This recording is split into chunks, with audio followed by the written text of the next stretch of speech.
Thank you, my friends. Sun may have set over our city this evening. New ইয়র্কে এলেই Netanyahu গ্রেফতার, হুঁশিয়ারি দিলেন নতুন মুসলিম মেয়র মামদানি। নিউ ইয়র্কে সফরে এলে ইসরায়েলের প্রধানমন্ত্রী বেনিয়ামিন নেতানিয়াহুকে গ্রেফতার করা হবে, এমন করা হুঁশিয়ারি দিয়েছেন শহরটির নবনির্বাচিত মুসলিম মেয়র জোহরান মামদানি। 34 বছর বয়সী এই মেয়র এক টেলিভিশন সাক্ষাৎকারে স্পষ্টভাবে জানান, আইসিসি কর্তৃক জারি করা গ্রেফতারি পরোয়ানা নিউ ইয়র্কে পুরোপুরি কার্যকর হবে।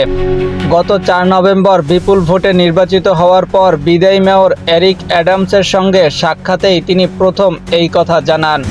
পরে ABC 7 এর লাইভ অনুষ্ঠানে একই মন্তব্য পুনরায় করেন। মামদানি বলেন, নিউ ইয়র্ক হলো আন্তর্জাতিক আইনের শহর, আইন রক্ষা করা আমাদের দায়িত্ব। আইসিসির পরোয়ানা কার্যকর হবেই, নেতানিয়াহু হোক বা পুতিন, কারো জন্যই ছাড় নেই। প্রসঙ্গত, গাজায় বেসামরিক মানুষের উপর ইচ্ছাকৃত হামলা এবং ক্ষুধাকে যুদ্ধের অস্ত্র হিসেবে ব্যবহারের অভিযোগে 2024 সালের নভেম্বরে আইসিসি নেতানিয়াহুর বিরুদ্ধে গ্রেফতারি পরোয়ানা জারি করে। নতুন মেয়র মামদানি আগামী 1 জানুয়ারি আনুষ্ঠানিকভাবে দায়িত্ব গ্রহণ করবেন।